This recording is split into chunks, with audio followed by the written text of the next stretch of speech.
All right, so let's talk some Mike White. This is the surprise of the day, without a doubt. Mike White comes in and throws for over 400 yards, 46 attempts, but that's still like pretty good efficiency for 400 yards. Like that's actually pretty good. So what happened? How is Mike White all of a sudden one of the best sort of new quarterbacks? Although he's been in the league for 4 years, but this is his first NFL start, so that's kind of why he's a new quarterback. And listen, there's no way you can separate this from also the Zach Wilson of it all, right? Zach Wilson has been disappointing this season. There's no getting around it. This has not been a good year for Zach Wilson, and I've been disappointed as someone who loved his college tape, although he still had his moments as well.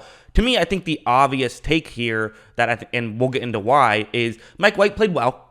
He was not amazing. He was good. And especially given the circumstances, that makes things a little bit better. Also, Zach Wilson has by far and away the better upside. So to me, I think that's clear. I think it's hard to argue the contrary. Let's not forget the best rookie performance this year is held by Davis Mills against the New England Patriots. So weird stuff can happen in a one-game sample size. And I talk about sample sizes a lot because I think people are way too quick to jump to conclusions. But let's talk about what we've learned from Mike White and what that also can teach us about Zach Wilson, right? Because, I mean, listen, Wilson's getting the job. They spent the second overall pick. He's getting the job. It is what it is. But yeah, let's get into it. So, like, one thing I like will be shown on a play like this with White. A lot of what White did that I liked was he just made a decision. This is something that Wilson needs to get better at. And again, yes, I'm going to talk about both quarterbacks a lot. I don't know how. To me, that's the more interesting thing. Jets 2-5, great. I don't think they're a playoff team, even if Mike White is the next Tom Brady, at least not this season. To me, the more interesting factor is, how he compares with Wilson. This is something he does very well, which is just make a decision. And this is definitely something you tend to learn when you're in the NFL. And for all we know, this is something that I think Zach Wilson could learn from just from watching. Is like, okay, I do have to get quicker with my decision making. Watch how right when this play starts. So you see White, his first read is towards the top of the screen. He could make that throw. It's a bit risky, I guess, with the linebackers. I actually think he probably should, but I don't hate what he's going to do either, which is take the check down. Again, either of these decisions are fine. That's why I'm kind of pointing it out. Like, I remember there's an old folk tale of there's a donkey who's in between two piles of hay and he ends up starving to death because he can't decide which pile of hay to eat from. To me, I feel like that's kind of Zach Wilson. Is like he will sometimes not make those decisions quick enough, and not just Zach Wilson, that's a lot of young quarterbacks. So Mike White, who is again not a rookie but a young quarterback making his first NFL start, doing a good job of just making decisions quickly. Look, he's instead going to just throw underneath, and they pick up a first down right there. So just little stuff like that is what I really liked from White. And also stuff like this, to me, this gives me optimistic, even if you're not a Mike White believer, which I think you're going to see. I'm kind of not. I don't think Mike White is ever going to have a performance this good again. That's what I would bet on. If I had to bet, either he will have a performance this good again or he won't. Given very small sample size, I've only watched his NFL tape. I'd probably suspect that he wouldn't. But again, I haven't followed him in college, so maybe I'm wrong. But this play is a lot of what worked for the Jets. And this is stuff that wasn't working in previous games. I put a lot of the blame on the Bengals defensive coaching staff, who I thought was horrible in this one, quite frankly. But what's going to happen is that it's zone coverage, but they're showing as though it's a blitz. It's going to be cover 2 zone, but they're faking as though there's a blitz. So you see a route on the screen.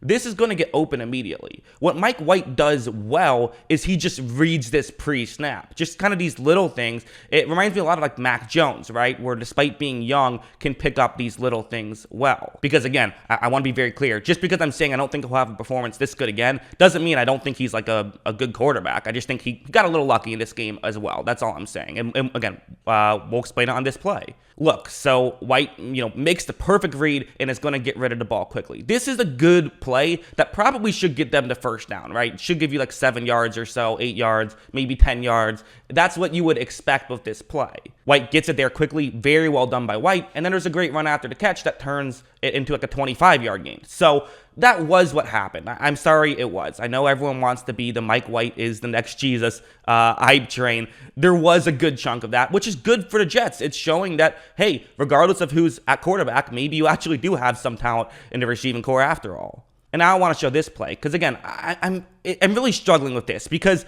people keep now saying, well, Mike White is good, so therefore Zach Wilson sucks.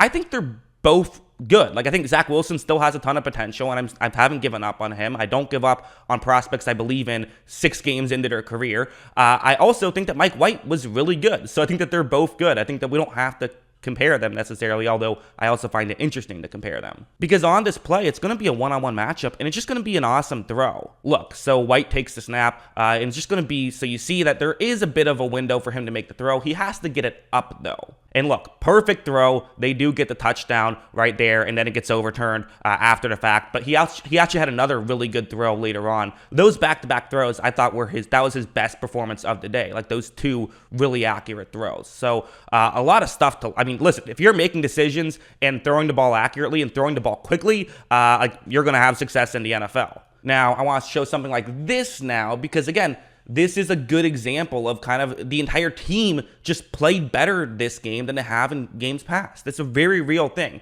I know people are going to say, no, you're just making excuses for Zach Wilson, and I'm not. Zach Wilson probably wouldn't have made any of these plays I've shown you. I'm not sure if he makes this one. Like, that's true. It's also true that the Jets receiving core played better. Both things can be true at once. Or say the Bengals defense didn't play as well. I'd probably say that more than the receiving core played better a little bit, but the receiving core played better as well. Like, watch. So, you're going to see White takes the snap. He's going to make this throw. It's going to get wide open, which, okay, that's not anything too fancy, right? A play got open. That happens. But this was not getting open like ever. I mean, this is literally the exact play that Wilson threw his first interception on in that New England Patriots game when he, threw 4 picks. Like, that's exactly what happened. But White also got it there quicker than Wilson as well. So, again, these are the upsides. And one thing I'm also willing to I'm willing to, at least be open to hearing is perhaps White is the better quarterback for this system.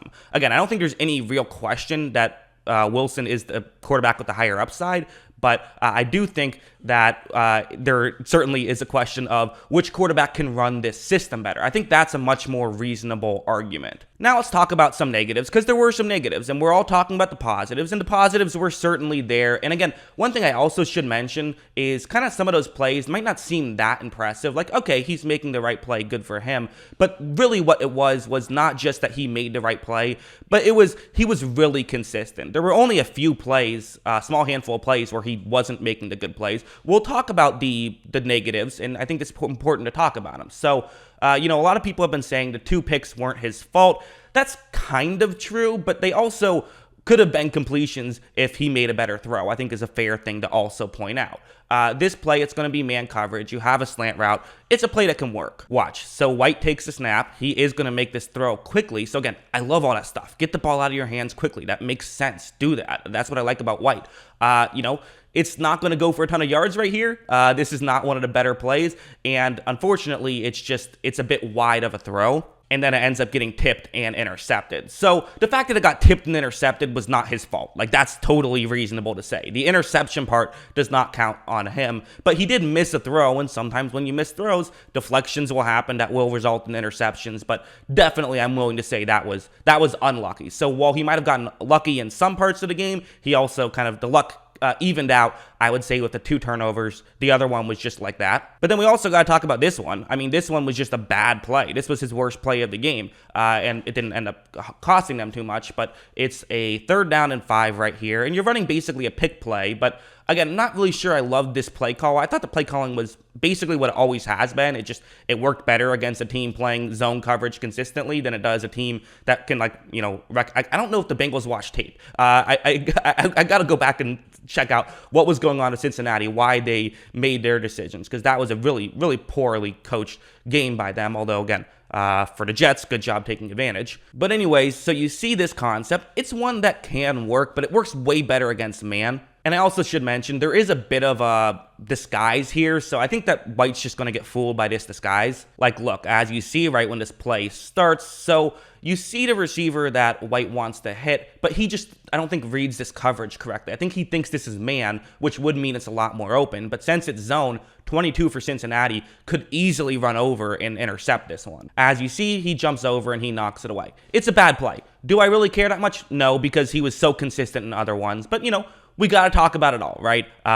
Both the positives and the negatives. So yeah, I mean, listen, Mike White, really good performance. And again, given the expectations, he exceeded everyone's expectations. There's no denying that. I just want to see more. That's just kind of where I'm at, is like, we're kind of, I'm basing this off of such a little amount of tape. Maybe I'll watch some of his college tape. I don't know. But then again, he plays Thursday, so we can just watch that then. I'm interested in seeing how he does there. I want to see more of him, because just the way I view this, way more often than not, when a quarterback comes in and like exceeds expectations and has a really good performance, despite not being that, that hyped up, they end up not actually being that good. Like, that's typically how it works. And I know people are going to say I'm a hater, but I mean, that's like, look at Taylor Heineke, right? He had a really good playoff game against the Buccaneers. Hasn't played that well this season. It's been fine, but hasn't played particularly like outstanding. You think about Davis Mills. Davis Mills had a couple of good games. Is anyone really too hyped up about Davis Mills? Not really. So like,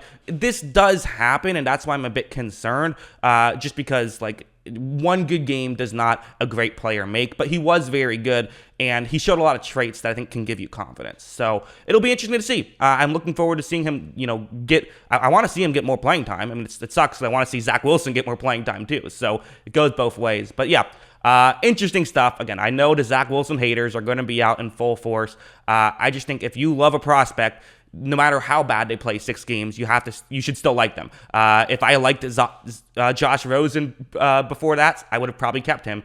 But and I would have been wrong. I'm willing to do that. So that's how I feel about it. Let me know what you guys think in the comments below. Always love hearing from you. Usually love hearing from you. Some of the Zach Wilson haters can be annoying, but most of you, I always love hearing from you. And of course, as always, thanks for watching.